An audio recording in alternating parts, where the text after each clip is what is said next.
Este retrato que tenemos aquí fue hallado en enero de 2018 en el marco de una intervención arqueológica preventiva que desde el 17 se venía desarrollando en un Carmen en el Albaicín, en concreto el Carmen del Cenete, que se ubica en el número 6 de la calle Gumiel de San José, como os decía, en el barrio del Albaicín. ¿En qué contexto arqueológico aparece esta pieza? Pues bien, fue hallada en el interior de una de las galerías subterráneas que fueron documentadas durante el proceso de excavación de la citada actividad arqueológica, que apareció también bajo el citado Carmen. Este conjunto de galerías subterráneas, ¿qué eran? Bueno, pues se les denomina cristopórtico y que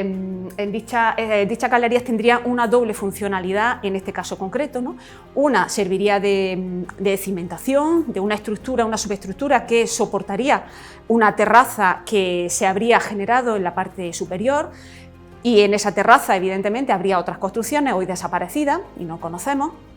Pero es que además también este cristopórtico tendría otra funcionalidad muy interesante, y es que serviría de colector, porque en el interior de distintas de estas galerías fueron halladas varias conducciones abovedadas que vertían agua al interior de esta subestructura. Entonces, como decía, esta pieza fue hallada formando parte de uno de esos rellenos que en un momento posterior, en el siglo VI después de Cristo, porque el cristopórtico fue construido en la segunda mitad del siglo I después de Cristo, por tanto, esta pieza formaba parte de un vertido que se había depositado en el interior de este espacio una vez ya fuera de uso, ya no tenía esa funcionalidad, y como os decía, en este relleno que se deposita en una de estas galerías en torno o a partir del siglo VI después de Cristo, se halló junto con numerosos fragmentos de mármoles, tejas, tégulas, ímbrices, fragmentos de mortero, es decir, un vertedero, que muy probablemente el origen de todos estos escombros que se habían arrojado, incluida la cabeza, junto con todos ellos, procederían de ese entorno más inmediato que se localiza próximo a este Carmen y que en época romana corresponde al foro, ¿no? Y este cristopórtico evidentemente tendríamos que asociarlo a ese espacio foral de la ciudad. Esta cabeza está elaborada en un mármol blanco, posiblemente de origen de canteras extrapeninsulares, más de que canteras hispanas. Su conservación es muy buena, excepto por algunos pequeños roturas que se observan en la superficie, pero ha conservado aún parte del pulimento original, tanto en la superficie de la cara como en los labios. Por sus dimensiones, posiblemente fue una pieza de tamaño mayor que el natural, que pudo formar parte bien de un busto o de una escultura que debió ubicarse en el foro de la ciudad romana de Iliberris.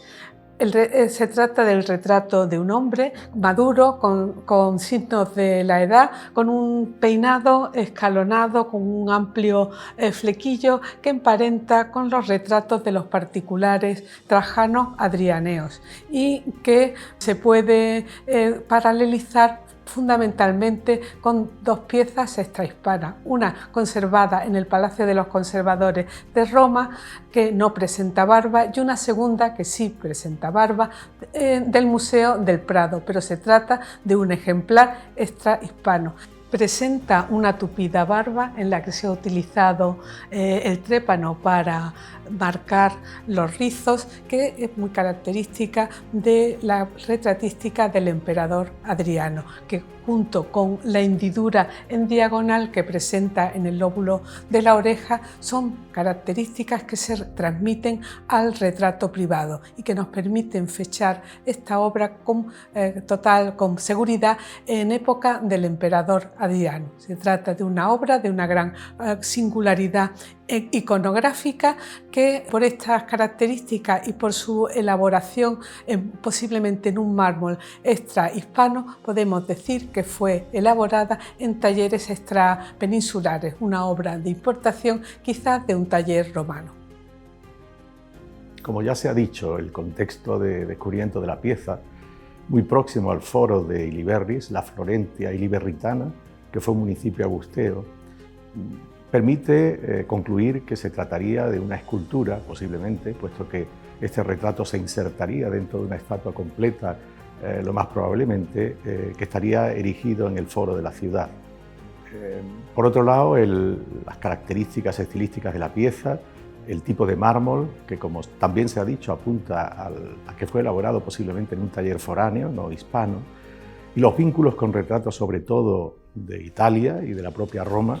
no hay ningún paralelo hispano, como también se ha dicho, pues apuntan a que se trata de un retrato de una persona que o bien formaba parte del gobierno provincial y que por lo tanto durante un periodo estuvo en la Bética, en la provincia ulterior baética,